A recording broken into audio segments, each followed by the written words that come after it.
बिस्मिल्लाहिर्रहमानिर्रहीम। अस्सलाम वालेकुम मेरे प्यारे बहन भाइयों। उम्मीद है आप सब लोग अल्लाह के फजल से ठीक ठाक होंगे। मैं हूं मुस्कान खान और मैं आप सब लोगों को अपने चैनल मुस्कान डेली कुकिंग पर वेलकम करती हूं। मेरी वो बेटियां जिनकी नई नई शादी हुई है और अपने खामद और सासू माँ का दिल जीतना चाहती हैं, तो ये वीडियो ख़ास तौर पर उनके लिए है, क्योंकि आज आपकी बहन आप लोगों के लिए बहुत ही सिंपल और स्पाइसी टिंडे की सब्ज़ी की रेसिपी लेकर आई है, जिसे ऐसे यूनिक तरीके से बनाना सिखाऊंगी कि जिसको खिलाएंगे वो सब उंगलियां चाटते रह जाएंगे और आपकी कुकिंग के दीवाने हो जाएंगे। क्योंकि हम इसमें जो मसाले डालेंगे वो इस टेक्निक से डालेंगे जो आपकी रेसिपी के टेस्ट को 100 गुना ज़्यादा बढ़ा देंगे। तो चलिए देख लेते हैं कि टिंडे की इस यूनिक रेसिपी को कैसे बनाना है। तो टिंडे की सब्ज़ी को बनाने के लिए यहाँ पर मैंने आधा किलो टिंडे लिए हैं। और आजकल चूँकि गर्मियों का मौसम है और टिंडे बहुत ही नरम और ताज़ा आए हुए हैं, इसलिए आपने बहुत नरम ताज़ा वाले टिंडे जो है वो लेने हैं, क्योंकि मोटे जो टिंडे होते हैं ना उनके अंदर बीज होता है। तो इसलिए आपने दरमियाने साइज़ के टिंडे लेने हैं और इनको बहुत अच्छी तरह से वॉश करके आपने छील लेना है। और छीलने के बाद दोबारा से आपने इनको वॉश करना है, क्योंकि एक ऊपर जो छिलका होता है ना वो रह जाता है। तो इस तरह आपने 2 दफ़ा टिंडों को बहुत अच्छी तरह से वॉश करना है। और वॉश करने के बाद अब मैं आप लोगों को बताती हूँ कि आपने कैसे काटना है। यहाँ पर देखें, आपने पहले 2 हिस्से करने हैं और फिर एक हिस्से के आपने 3 पीस करने हैं, यानी ना बहुत ज़्यादा मोटे आपने काटने हैं ना बहुत ज़्यादा बारीक काटने हैं। तो यहाँ पर इसी तरह से हमने सारे टिंडे जो है वो काट लेने हैं। तो यहाँ पर मैं इनको इसी तरह से काटती हूँ, क्योंकि टिंडे जो हैं ये आपकी सेहत के लिए बहुत फ़ायदेमंद है, ख़ास तौर पर शुगर, ब्लड प्रेशर और मोटे लोगों के लिए, क्योंकि इनका ग्लाइसीमिक इंडेक्स जो होता है वो बहुत ज़्यादा हाई नहीं होता। और सब्ज़ियाँ खाने से वैसे भी इंसान की ना तो शुगर स्पाइक करती है, ना ब्लड प्रेशर हाई होता है और ना ही मोटापा होता है। तो इसलिए आप कोशिश किया करें कि वो सब्ज़ियाँ यूज़ करें जो आपकी सेहत के लिए फ़ायदेमंद है। इसी तरह से अब मैं सारे टिंडों को काट लूँगी। तो यहाँ पर मैं सारे टिंडे काट लेती हूँ और फिर आप लोगों को दिखाती हूँ। तो यहाँ पर देखें, माशाल्लाह अल्हम्दुलिल्लाह मैंने सारे टिंडे जो हैं वो काट लिए हैं। और अब हम इसमें कुछ मसाले डालेंगे। अब हम इसके अंदर 1 टीस्पून कसूरी मेथी डालेंगे, ½ टीस्पून नमक डालेंगे, या आप लोग अपने जायके के मुताबिक नमक डाल सकते हैं, लेकिन नमक जो है वो हमने ग्रेवी में भी डालना है। और ½ टीस्पून हम इसमें हल्दी पाउडर डालेंगे और 1 टेबलस्पून भुना हुआ बेसन डालेंगे। और ये देखें, ये इतनी यूनिक चीज़ है कि आपकी सब्ज़ी को 4 चांद लगा देगी। और इसके साथ ही ½ टीस्पून हम सुरख लाल मिर्च पाउडर डालेंगे। और ये सब कुछ डालने के बाद फिर हम 1 टीस्पून ऑयल डालेंगे, ताकि ये सारे मसाले जो हैं वो टिंडों के साथ अच्छी तरह से कोट हो जाएं।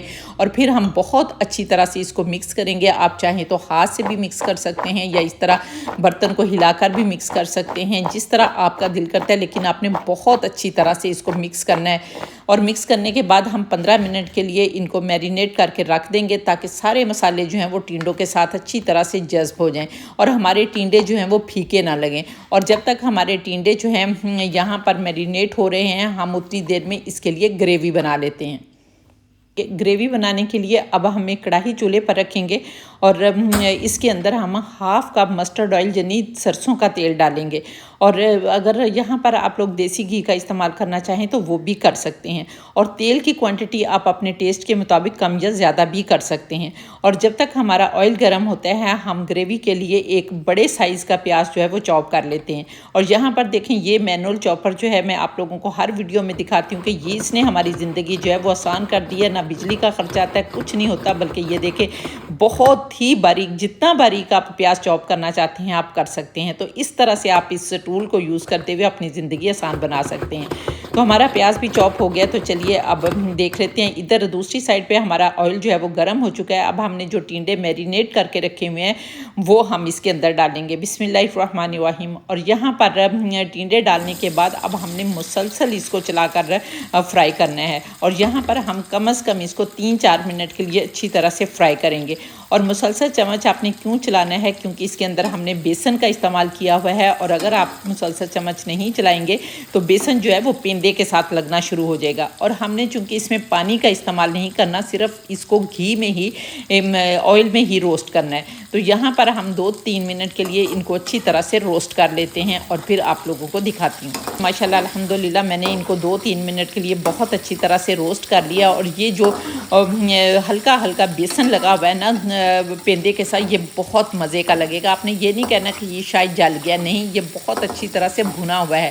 अब आपने सारे टिंडे जो है वो निकाल लेने हैं और निकालने के बाद अब आपने इसी ऑयल के अंदर कुछ खड़े गरम मसाले डालने हैं।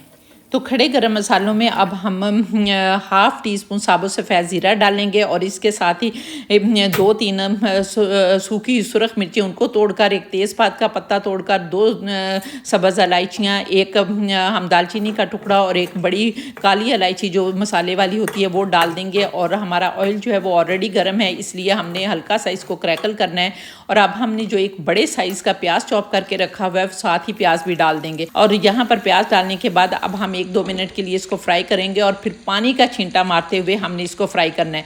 जब आप पानी का छींटा मारेंगे ना तो ये सारा मसाला जो है वो प्याज के साथ मिक्स हो जाएगा और बहुत ही अच्छा फ्लेवर जो है वो देगा।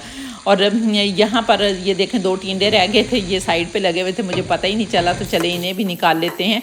तो जब तक मैं प्याज फ्राई कर रही हूँ आप लोग जल्दी से प्यारा सा कमेंट करके बताएं कि आप लोग किस किस कंट्री से मेरी वीडियो वॉच कर रहे हैं। और माशाल्लाह अल्हम्दुलिल्लाह बहुत ज़्यादा खुशी होती है जब आप लोग प्यारे प्यारे कमेंट करते हैं, तो दिल जो है ना वो बाग बाग हो जाता है। और अगर अभी तक आप लोगों ने मेरे चैनल को सब्सक्राइब नहीं किया तो जल्दी से चैनल को भी सब्सक्राइब कर लें और साथ बने बेल बटन को ज़रूर दबा दिया करें ताकि मेरी हर नई वीडियो का नोटिफिकेशन सबसे पहले आपको मिले और आप लोग मेरी यूज़फुल वीडियो से फ़ायदा उठा सकें। और इसके साथ ही छोटू सा एक लाइक का बटन है, उसे भी दबा दिया करें और मुझे फेसबुक, इंस्टाग्राम और टिकटॉक पर भी फॉलो कर लिया करें। तो यहाँ पर देखें आप पानी का छींटा मार के मैंने बहुत अच्छी तरह से प्याज़ों को फ्राई कर लिया है। और अब हमने इसके अंदर 1 खाने का चम्मच अदरक लहसुन का पेस्ट डालना है। और अदरक लहसुन का पेस्ट डालने के बाद भी हमने 1 मिनट के लिए इसको अच्छी तरह फ्राई करना है ताकि अदरक लहसुन का कच्चापन जो है वो भी दूर हो जाए। और यहाँ पर आप देखेंगे ये जो अदरक लहसुन का पेस्ट है ये मैंने बना कर रखा हुआ होता है और मैं आप लोगों को दिखाती हूँ कि आप 1 हफ्ते के लिए बना कर रख लें और आपकी ज़िंदगी जो है वो आसान हो जाती है। जब तक हमारा लहसुन फ्राई होता है हम एक छोटा सा काम और कर लेते हैं। तो इसके लिए अब हम एक प्याली लेंगे और इसके अंदर हम 3 खाने के चम्मच फेंटा हुआ दही डालेंगे और इसके अंदर हम हाफ़ टी स्पून हल्दी पाउडर डालेंगे, हाफ़ टी स्पून सुरख लाल मिर्च पाउडर डालेंगे, हाफ़ टी स्पून कुटी लाल मिर्च डालेंगे, हाफ़ टी स्पून ज़ीरा पाउडर डालेंगे और 1 टीस्पून धनिया पाउडर डालेंगे। और इसके साथ ही 2 टेबल स्पून हम पानी डालकर इसको बहुत अच्छी तरह से मिक्स करेंगे। और मिक्स करके आपने इसको साइड पर रख देना है और ये कब यूज़ करना है ये मैं आप लोगों को आगे चलकर बताऊँगी। तो यहाँ पर देखें माशाल्लाह अल्हम्दुलिल्लाह हमारा अदरक लहसुन जो है वो भी बहुत अच्छी तरह से फ्राई हो गया। अब हमने इसके अंदर एक बड़े साइज़ के टमाटर की पेस्ट डालनी है और पेस्ट डालने के साथ ही आपने यहाँ पर 1/4 टीस्पून नमक जो है वो और डाल देना है, या फिर आप लोग अपने जायके के मुताबिक नमक डाल सकते हैं। और फिर हमने इसको 1-2 मिनट के लिए अच्छी तरह से भूनना है। अब यहाँ पर देखें माशाल्लाह अल्हम्दुलिल्लाह मैंने टमाटर को भी अच्छी तरह से फ्राई कर लिया। अब हमने जो मसाला दही वाला बना कर रखा हुआ है ना वो मसाला इसके अंदर डालेंगे बिस्मिल्लाहिर्रहमानिर्रहीम। और इसको डालने के बाद हम अच्छी तरह से मिक्स करेंगे और मिक्स करने के बाद अब हम यहाँ पर एक और यूनिक चीज़ डालेंगे कि 1 टीस्पून हम सब्ज़ी मसाला डालेंगे। और सब्ज़ी मसाला डालने के बाद भी आपने अच्छी तरह से मिक्स करना है, 1 मिनट के लिए इसको फ्राई करना है। और फ्राई करने के बाद अब हमने जो टिंडे फ्राई करके रखे हुए हैं वो टिंडे डाल देंगे बिस्मिल्लाहिर्रहमानिर्रहीम। टिंडे डालने के बाद आपने अच्छी तरह से मिक्स करना है और मिक्स करके अब यहाँ पर जो दही की प्याली का कंगाल है ना वो भी डाल देंगे। और डालने के बाद मिक्स करेंगे और मिक्स करके अब हम ढक्कन लगाकर इसको कम से कम 10-12 मिनट के लिए बिल्कुल स्लो आंच पर पकने देंगे।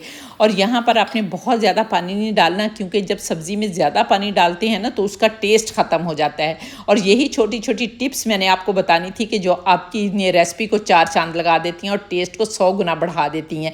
तो यहाँ पर हम इसको दम वाली आंच पर कम से कम 12 से 15 मिनट के लिए पकने देंगे, या जब तक हमारे टिंडे जो हैं वो अच्छी तरह से गल नहीं जाते।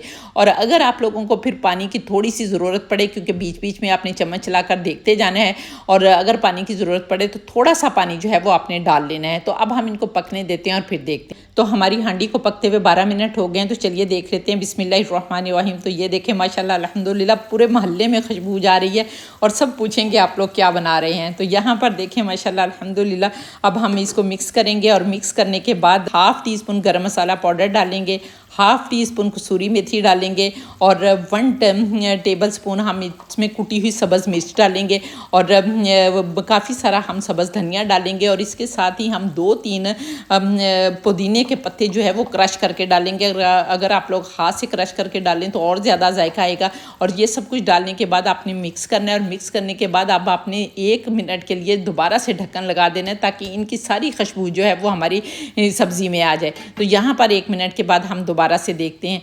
तो यहाँ पर देखें माशाल्लाह अल्हम्दुलिल्लाह 1 मिनट हो गया। अब हम देख लेते हैं तो ये देखें माशाल्लाह अल्हम्दुलिल्लाह हमारी बहुत ही मज़े की टिंडे की रेसिपी जो है वो तैयार हो गई है। अब हम इसे डिश आउट कर लेते हैं।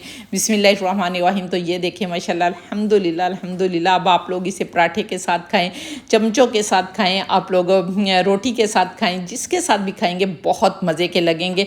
और यहाँ पर बेख्तियार कहने को दिल कर रहा है फ़ाबिया ये अलाई रब्बिकुम अतुकज़्ज़िबान के मेरे परवरदिगार ने कितनी प्यारी प्यारी नेमतें दी हैं जिनको हम बनाते खाते और अल्लाह का शुक्र अदा करते हैं।